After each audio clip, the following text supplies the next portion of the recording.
Vamos ler aí, Mateus 24, 44. Por isso ficai também vós apercebidos, porque a hora em que não cuidais, o Filho do Homem virá. Quem é, pois, o servo fiel e prudente, a quem o Senhor confiou os seus conservos, para dar-lhes o sustento a seu tempo? Bem-aventurado aquele servo a quem seu Senhor, quando vier, achar fazendo assim. Em verdade vos digo que ele confiará todos os seus bens. Mas se aquele servo, sendo mau, disser consigo mesmo: meu Senhor demora-se, e passar a espancar os seus companheiros, e a comer e beber com ébrios, virá o Senhor daquele servo em dia em que não o espera, e em hora que não sabe, e castigá-lo-á, e lançando-lhe a sorte com os hipócritas. Ali haverá choro e o que, pessoal? Ranger de dentes.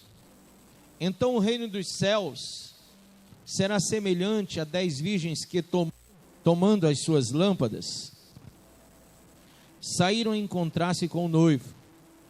5 dentre elas eram nécias e 5 prudentes.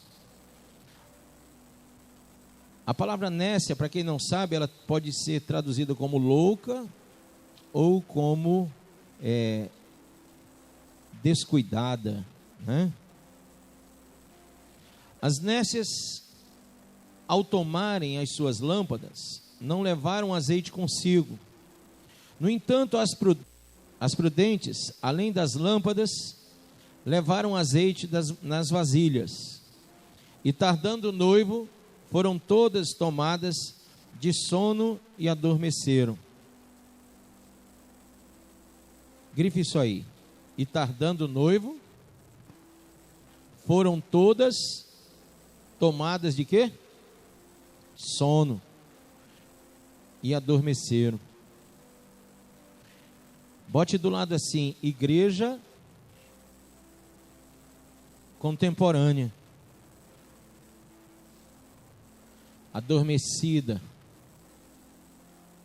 sonolenta.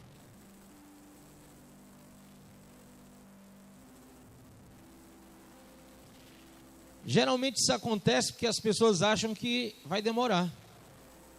Então, se vai demorar, eu posso fazer o que eu quiser, quando eu quiser, como eu quiser, do jeito que eu quiser, porque vai demorar.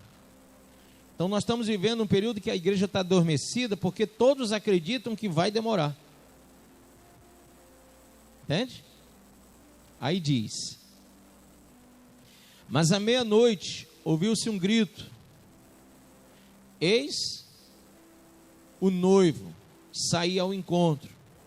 Se vocês não sabem, meio-dia é considerado o dia perfeito, e meia-noite o contrário disso. Entende? É um momento de imperfeição. É o momento de maior imperfeição. Se você considerar que meio-dia é chamado dia perfeito, então meia-noite, consequentemente, a gente entende que é o momento de maior imperfeição. E este é o momento onde a igreja, onde o corpo de Cristo tem sido mais imperfeito em toda a história da raça humana. E quando eu falo isso, você pode pensar assim: mas por quê? Porque entendo tudo, não temos nada. Dizes que tem tudo, mas não tem nada. Laodiceano o evangelho. Uma igreja que tem tudo para ser uma grande igreja, mas não tem nada. Não é a grande igreja. Não é o que deveria ser.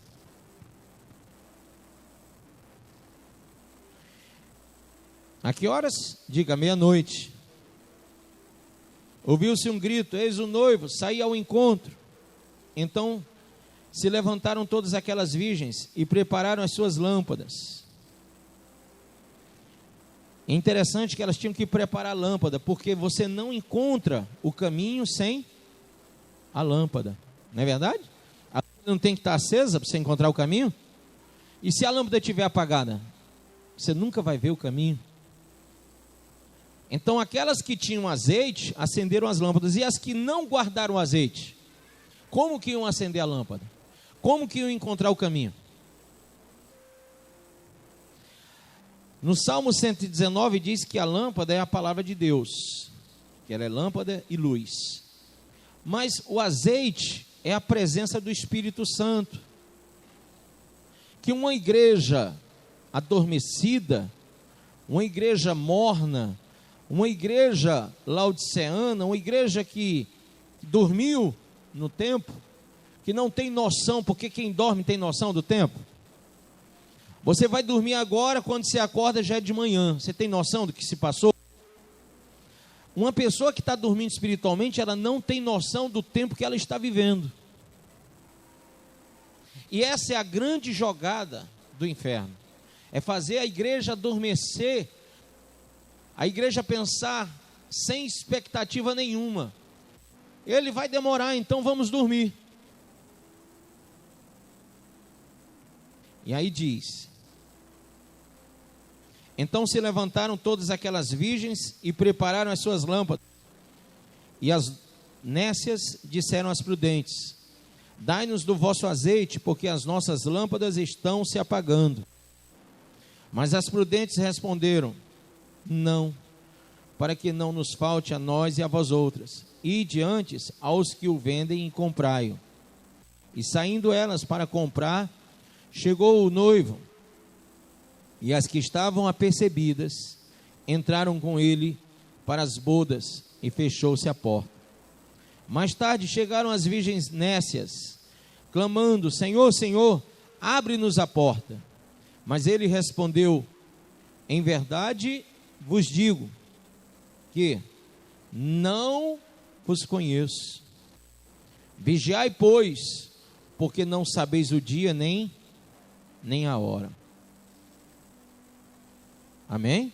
Põe a mão sobre a Bíblia e diga: Pai, me ensina a tua palavra, me ensina o teu caminho, me ensina, Senhor, a fazer aquilo que o Senhor me incumbiu para fazer, porque ninguém vai entrar no teu reino se não tiver a primícia no coração, se não entendermos a necessidade de vigiarmos e de guardarmos o azeite e a lâmpada. Por isso, Pai, guarda no nosso coração essa palavra, para não pecarmos contra Ti, em nome de Jesus. Pode sentar. Irmãos, no capítulo 24 nós falamos sobre o período de falsos boatos, falsas testemunhas, falsos caminhos, falsos cristos, falsos apóstolos, falsos irmãos, falsos mestres, falsos profetas. Quem lembra? Levanta a mão. Falamos sobre o período da manifestação da volta de Cristo, que será repentino, será inesperado, causará medo para muitos, é aguardado com ansiedade por apenas aqueles que realmente estão no Senhor. Então, ele virá quando o mundo não estiver esperando, quando as pessoas estiverem dormindo, quando o mundo estiver sonhando a respeito da paz, quando o mundo estiver vivendo nos prazeres, quando os sábios estiverem preparados e quando os tolos estiverem despreparados. Falamos por que vigiar. Vigiar porque o Senhor nos ordenou. Amém? Vigiar porque a sua vinda, o dia da sua vinda, a hora da sua vinda é desconhecida. Vigiar porque vigiar produz santificação. Então é necessário eu vigiar, porque no processo da vigilância eu também me santifico. Porque vigiar, porque é um serviço ativo e não passivo. Amém? Quando eu vigio, eu estou ativo e não passivo na igreja.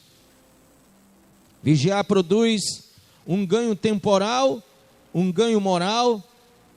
Vigiar nos liga direto ao eterno. Quando nós falamos sobre todos esses aspectos, nós devemos entender que isso também é uma manifestação de Deus, porque a palavra de Deus é imutável. Quantos creem assim? No verso 35 do capítulo 24 diz assim, ó, leia comigo. Versículo 35. Passará o céu e a terra, porém as minhas palavras não passarão. Então, é uma manifestação do amor de Deus a gente falar sobre a volta de Cristo. Porque a palavra de Deus não muda, então essa realidade ela não vai sumir. Eu não posso simplesmente deletar da igreja a informação da volta de Cristo. Muitos têm feito isto, têm assombreado a igreja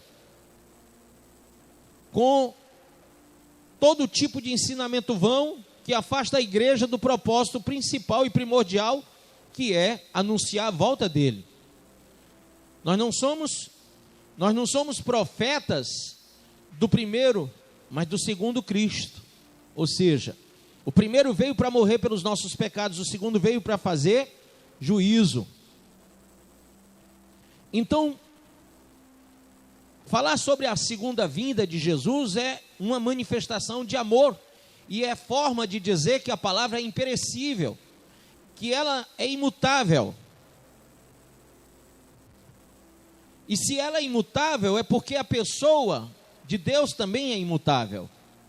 É porque o caráter de Deus é imutável. E também imutável é o sacerdócio de Deus.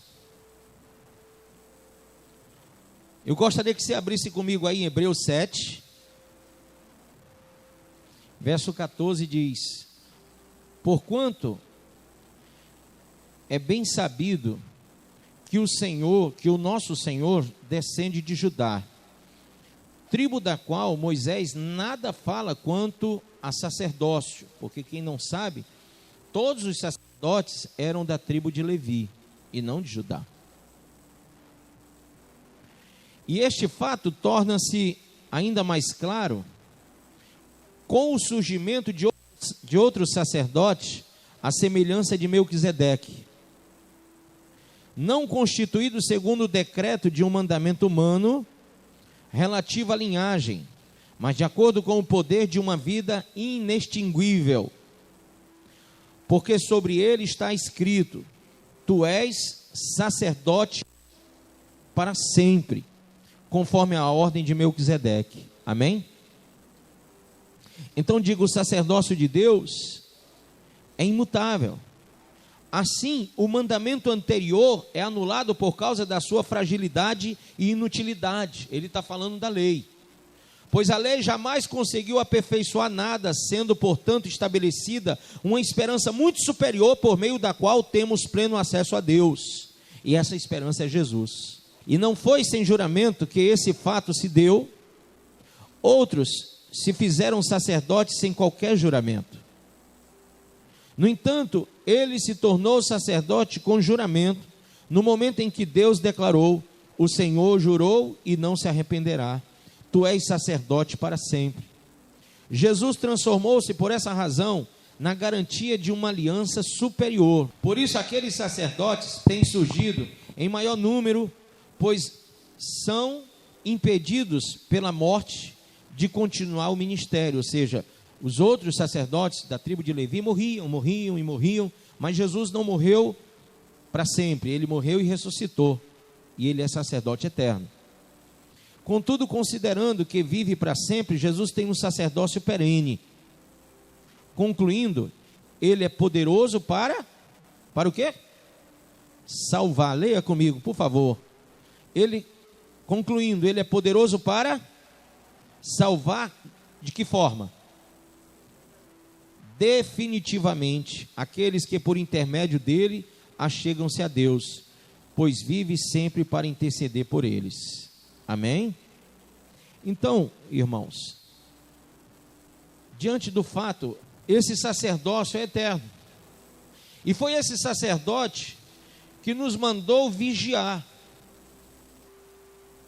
Será que, enquanto aos sacerdotes da terra eles estão, que são homens passageiros, eles estão assombreando o evangelho, estão falando de coisas que nada tem a ver com a volta de Cristo.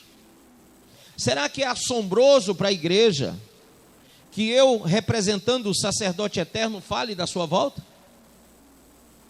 Por que a igreja tem como temática dura, assombrosa, a volta de Jesus? Eu acho que deveríamos então lembrar do que o próprio Jesus falou, que só tem medo de uma autoridade aquele que faz o que é errado.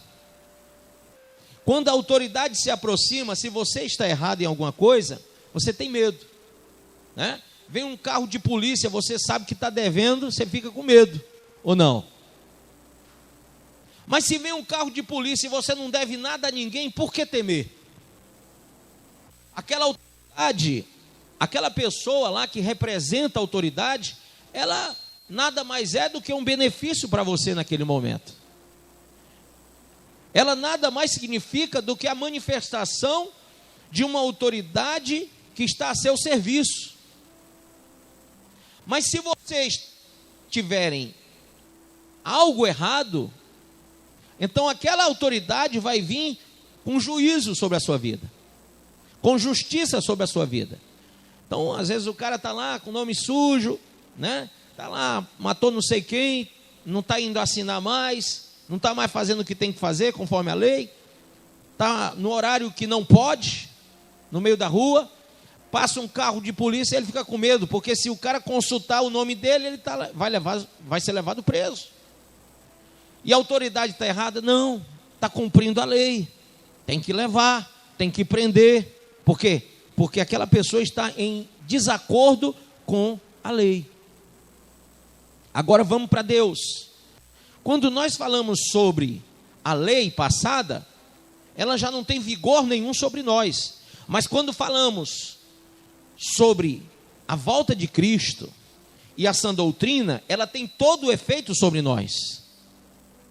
E é interessante que quando a sã doutrina não se cumpre na vida do homem, quando nós somos tão imperfeitos, tão inoperantes, tão evasivos, tão frios, tão adormecidos, que não cumprimos o que nos foi ordenado na sã doutrina, quando alguém fala sobre a volta de Jesus, há de se ter um medo, há de se ter um receio, há de se ter um pânico, há de se ter um pavor, uma total ojeriza.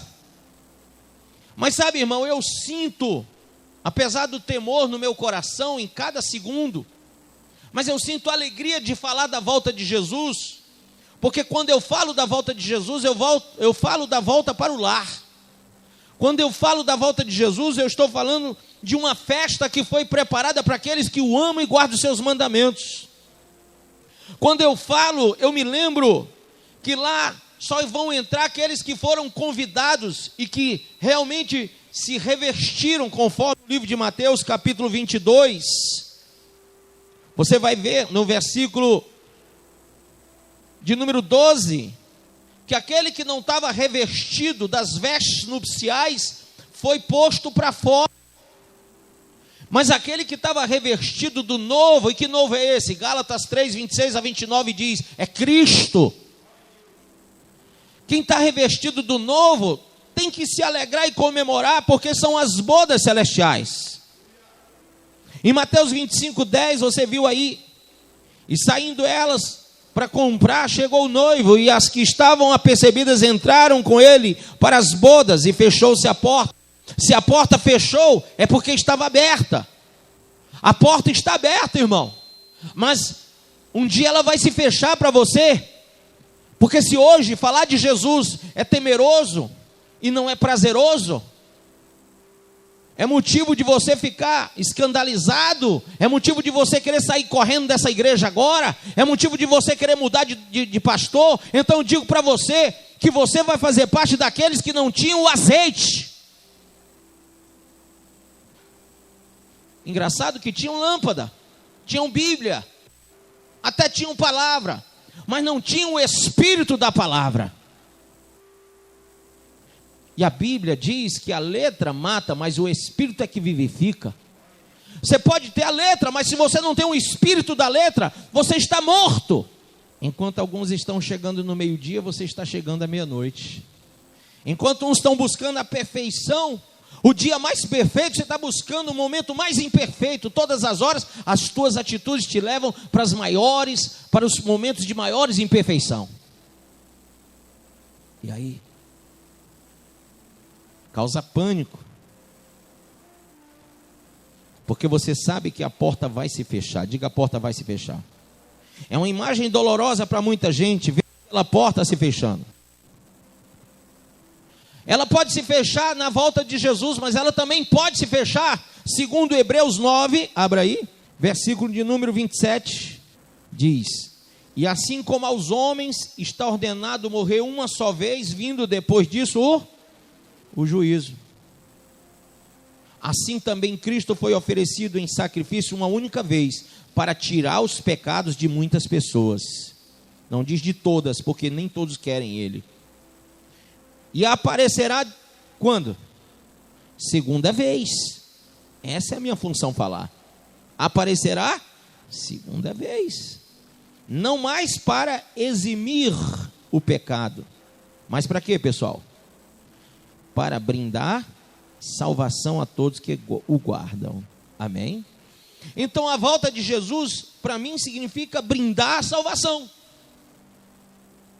Para muitos, já não tem esse teor, já não tem esse contexto, já não tem esse significado, já não tem, porque deixaram o azeite acabar, se esfriaram, perderam a luz, estão à meia-noite e não ao meio-dia.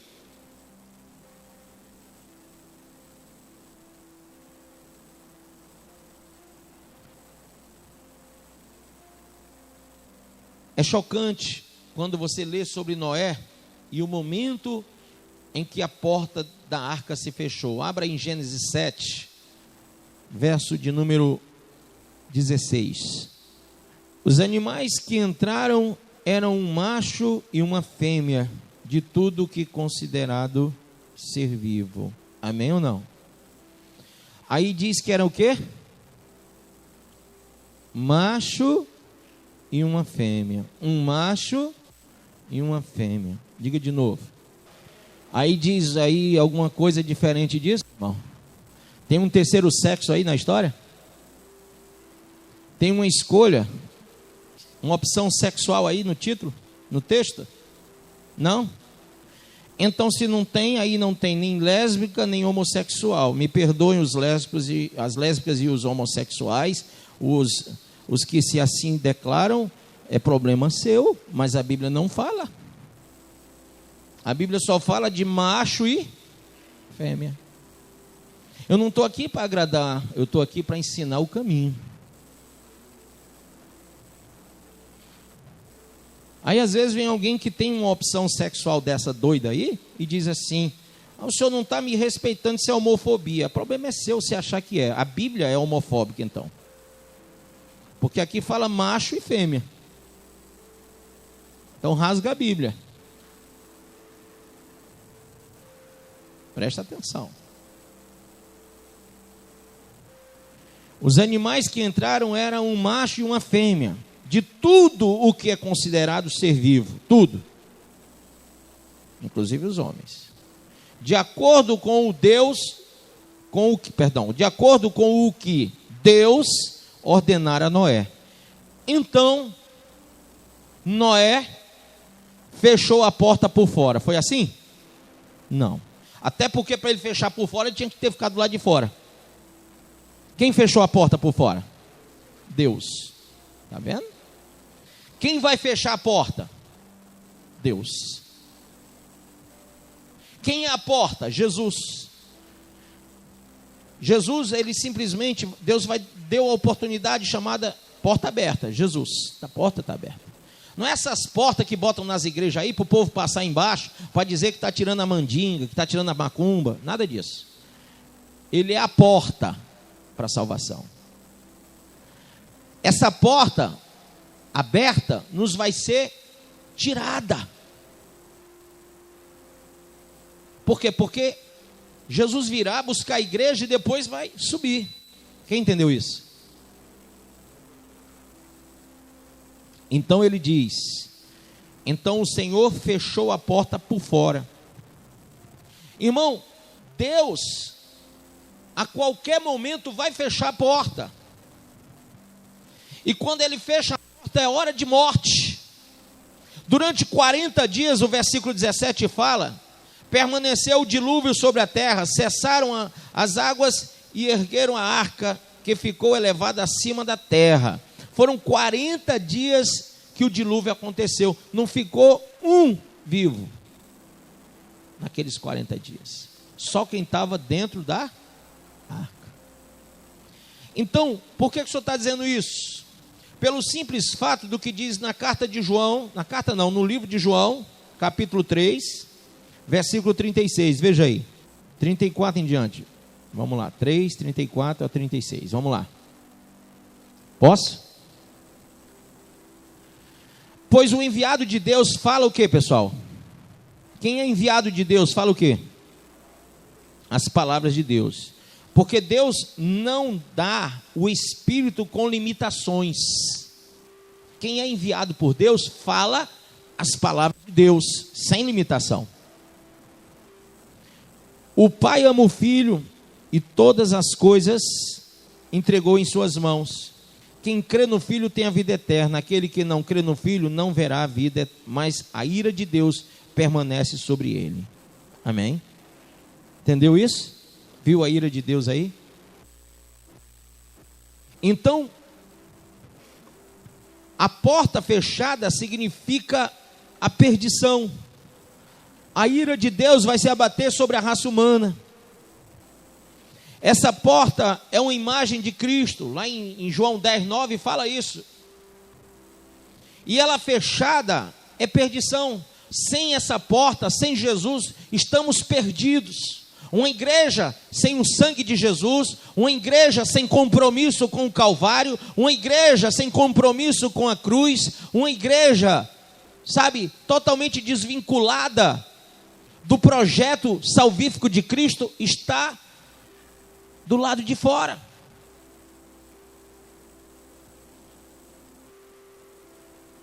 Eu vejo algumas igrejas aí fazendo até campanha, leve para sua casa a arca. Que coisa triste, quando tem gente querendo levar a arca para dentro de casa. Jesus não disse leve a arca, ele disse tome sua cruz e me siga. E ele não mandou você botar a cruz aqui no pescoço, não. Ele mandou você carregá-la. Mas nós vivemos numa época que os altares evangélicos estão sendo criados. Os altares evangélicos estão sendo formados. Tem crente que dentro da sua casa tem um aminorá, tem o decálogo, os 10 mandamentos, tem uma arca da aliança, tem o escudo da fé, e assim vai. A armadura de Deus, tem uma quinquilharia de coisas simbólicas dentro do seu quarto, e ele coloca ali num lugar que ele chama lugar de oração, quase um quarto de guerra. Mas aquela quinquilharia todinha é no lugar do São Francisco, do Santo Antônio, do São José, de Maria, de não sei quem. E onde está? Aonde está a lâmpada e o azeite? Quem gosta de mentira não é filho de Deus. Amém ou não? Vamos lá. Verso 16 do capítulo 3 de Jeremias. Grife isso aí para você nunca mais esquecer. E um dia pense, foi um pastor que eu conheci na Assembleia de Deus Cristo Salva que me contou isso. Quando então naqueles dias vos multiplicardes e frutificardes sobre a vossa terra, declara. Declara quem? Quem declara? Quem é que declara? Sou eu? Não, então pronto, é ele, né? O Senhor. Não mais reclamareis a arca da aliança do Senhor. Não será necessário que ela volte à vossa memória. Então nem para prateleira serve, né, irmão? não pensareis mais nisto, nem o que? Mesmo vos lembrareis dela, e não sentireis sua falta. Tampouco se fará outra arca. E aí?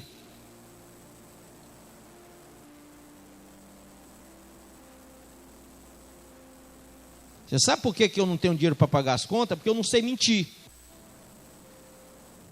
Aí eu fico numa liseira de dar dó. E as pessoas deviam valorizar quem fala a verdade, mas vai atrás da mentira, tá assim de gente, ó, que tem de filho do cão, não é brinquedo. Que só sabem valorizar quem mente. Um bocado de gente dessa igreja foi para outras igrejas, estão lá ouvindo mentira. Prefere ouvir a mentira lá e se completar com a bênção entre aspas. Que o diabo não abençoa ninguém, ele engana. Eu consegui conquistar isso aqui, depois disso aqui, isso aqui. Os mais sinceros é que dizem, não, eu não consegui foi nada. Mas irmão, tá ou não está escrito na sua Bíblia? Quem viu agora? Levanta a mão. Não está? Quem falou foi Deus ou eu? Deus. Eu poderia ensinar outra coisa aqui? Claro que não. Aí, irmão Jurandir, esse aqui podia estar cheio de arcazinha aqui, tudo douradinha. E eu podia dizer assim, irmão Jurandir, pegou, vou para casa, é batata, não fica uma conta lá. Aí o irmão Jurandir, lógico, hoje não, que ele está safo, ele está conhecendo a palavra aqui. Mas logo quando chegou, irmão, tem quantas aí para levar logo umas 10? Né? Por quê? Porque as pessoas se locupletam com a ignorância das outras. Mas quando uma igreja abre conhecimento, é difícil chegar um caboclo aqui querendo enganar vocês, que vocês sabem que é mentira. Não é querer ser melhor do que ninguém, é querer ser imitador de Cristo. É ter boa consciência. É não querer enganar ninguém, que aqui ninguém veio aqui para ser enganado. Você quer ter uma religião? Tem a que você quiser. Mas se você quer entrar no céu, entre pela palavra.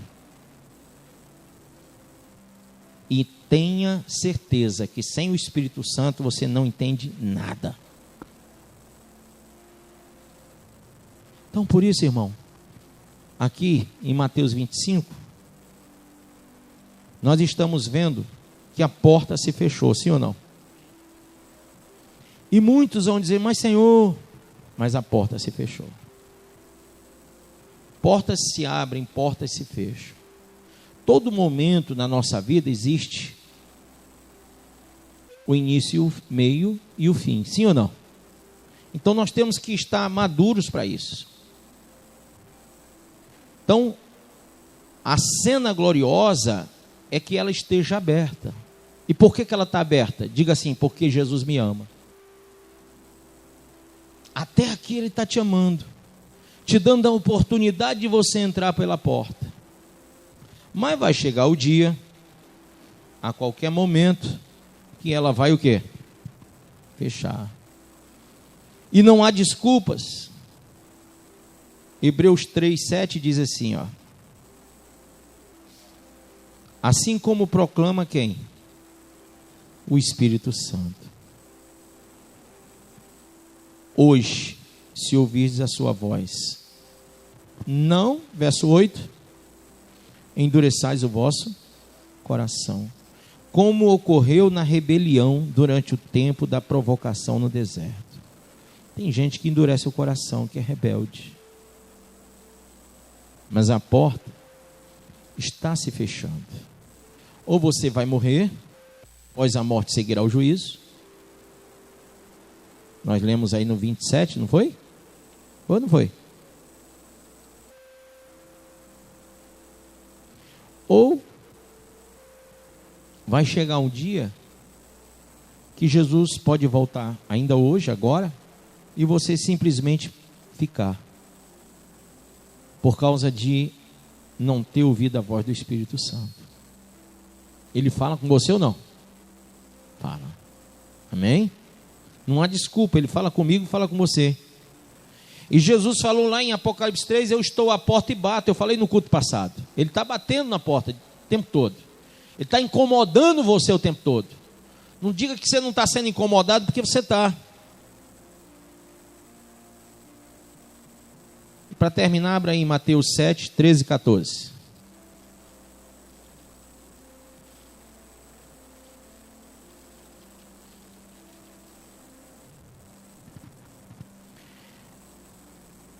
Entrai pela porta estreita, largue a porta e espaçoso o caminho que conduz para a perdição. E são muitos os que entram por ela. Porque estreita é a porta, e o que, pessoal? Apertado o caminho que conduz para a vida. E são poucos os que acertam com ela. Amém? Logo em seguida que ele fala da porta estreita e da porta larga, ele diz o quê? Acautelai-vos dos falsos profetas, que vos apresentam disfarçados em ovelhas, mas por dentro são o quê? Lobos roubadores. Pelos seus frutos os conhecereis. Colhem-se, porventura, uvas dos espinheiros, ou figos dos abrolhos? Assim toda árvore boa produz bons frutos, porém a árvore má produz frutos maus. Não pode a árvore boa produzir fruto mau, nem a árvore má produzir frutos bons. Toda árvore que não produz bom fruto é cortada e lançada aonde? No fogo, no inferno. Assim, pois, pelos seus frutos a conhecereis. Nem todo que me diz Senhor, Senhor, entrará no reino dos céus, mas somente aqueles que faz a vontade de meu Pai que está nos céus. Ah, Senhor, Senhor, Senhor, Senhor, mas você não faz a vontade de Deus, não vai entrar. Está aqui dizendo Senhor, Senhor, mas não faz a vontade de Deus, então não entra. Não entra.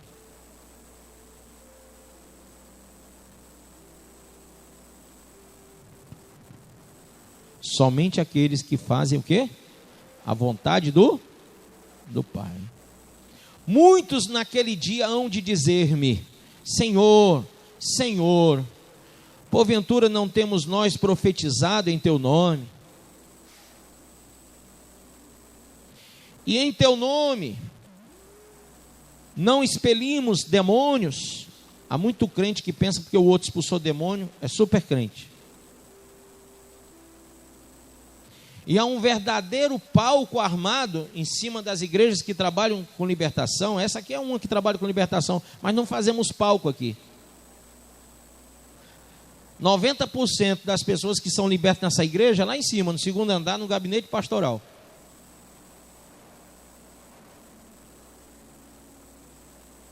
Aqui é quando se manifesta mesmo.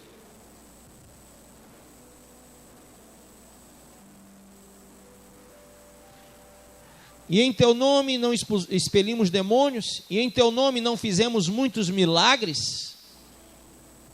Então lhes direi explicitamente, nunca vos conheci, apartai-vos de mim os que praticais iniquidade.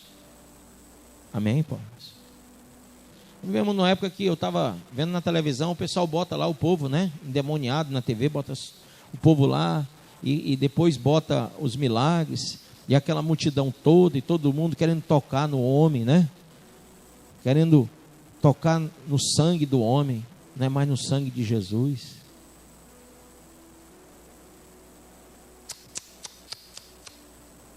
E a porta é tão estreita. Poucos estão acertando o caminho. Porque para acertar uma coisa bem estreita, irmã Joelma, tem que enxergar. E só enxerga com azeite e a lâmpada. Só a lâmpada apagada você não vai enxergar. Tem que ter o azeite para acender. E ela é tão estreita que muita gente vai errar o caminho. O diabo tem boatado muitos caminhos que levam a Deus. Até aquele pensamento, aquela máxima que diz que todo caminho leva a Deus, não é verdade? Não, é mentira. Não é todo caminho que leva a Deus. Jesus disse: eu sou o caminho. Ele não disse eu sou um, ele disse eu sou o. Artigo definido, o caminho. Não tem um caminho que leva a Deus. Se ele dissesse eu sou um caminho que leva a Deus, então Buda, Maomé, tantos outros aí seriam outros caminhos. Mas ele disse eu sou o caminho, a verdade e a vida. E ninguém vem ao Pai se não for através de mim. Amém? Feche a sua Bíblia. Isso. Fique de pé em nome de Jesus. Perto quero estar. Põe a mão no seu coração. Junto aos teus pés.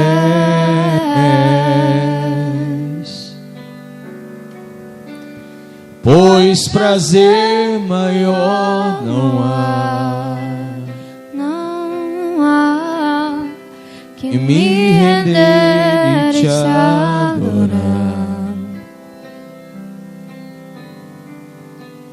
Tudo que há em mim quero te ofertar. Fale para ele. Eu quero te ofertar. Mas ainda é pouco, eu sei. Mas ainda é pouco, eu sei.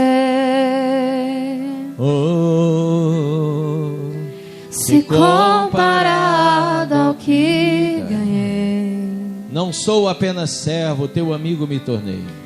Não sou apenas servo, mas teu amigo me tornei. Te louvarei, Senhor. Te louvarei.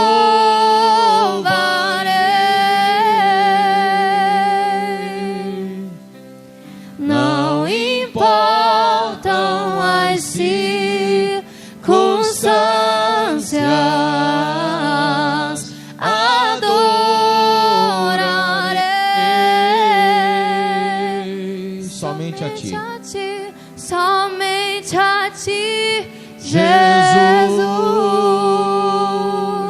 Te louvarei, Senhor. Te louvarei. Não importam as circunstâncias. Não importam as circunstâncias. Adorarei somente a ti. Somente a ti, Jesus. Perto quero estar. Perto quero estar. Junto aos teus pés. E junto aos teus pés. Pois prazer maior não há. Pois prazer maior não há. Não há que me render e te adorar. E tudo que há em mim quero te ofertar. Eu quero te ofertar.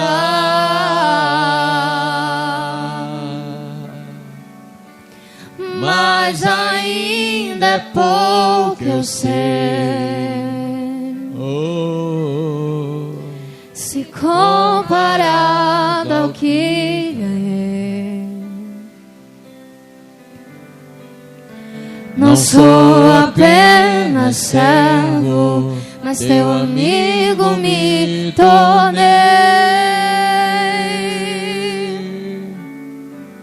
Te louvarei. não importam as circunstâncias. Não importam as circunstâncias. Te adorarei, te adorarei.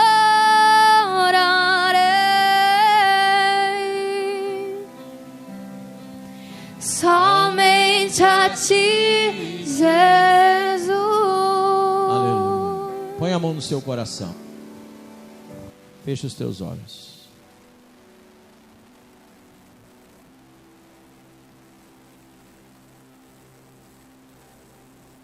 Você é crente? Independentemente de qualquer coisa, você tem que continuar sendo crente em Cristo Jesus. Independentemente de homens, você deve continuar sendo crente em Cristo Jesus. Independentemente de pastores, você deve continuar sendo crente em Cristo Jesus. Sabe por quê? Porque tudo isso vai passar, mas a palavra de Deus vai permanecer para sempre.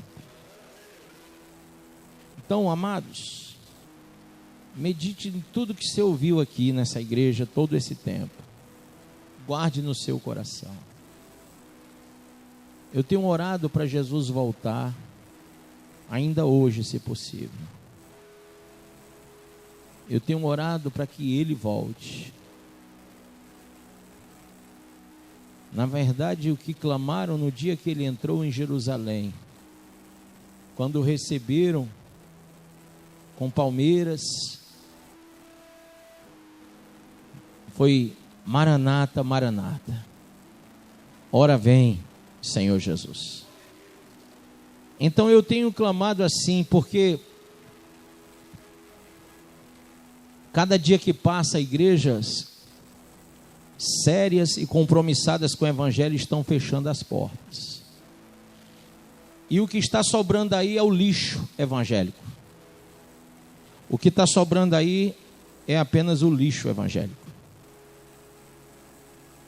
Um lixo do qual eu não quero fazer parte nunca. Esse lixo evangélico não faz parte do que eu aprendi a viver, nem a ensinar. Mas é o que está sobrando. E eu sei que isso se cumpre a palavra, porque a Bíblia diz que nos últimos dias a palavra da verdade seria escassa, a sã doutrina. As pessoas correriam atrás da palavra e seria tão escasso a palavra. Verdadeiros profetas do Senhor já não mais existiriam, mas apenas falsos obreiros enganando a muitos, e se possível até os escolhidos. Você tem tido o privilégio, a honra de estar debaixo desse teto, ouvindo a verdadeira e a sã doutrina. Ela tem sido pregada a duras penas. Como está escrito, debaixo das tuas asas, né? São duras penas. Mas, irmãos, hoje o meu apelo é outro. Hoje o meu apelo é que você seja mais crente e menos religioso.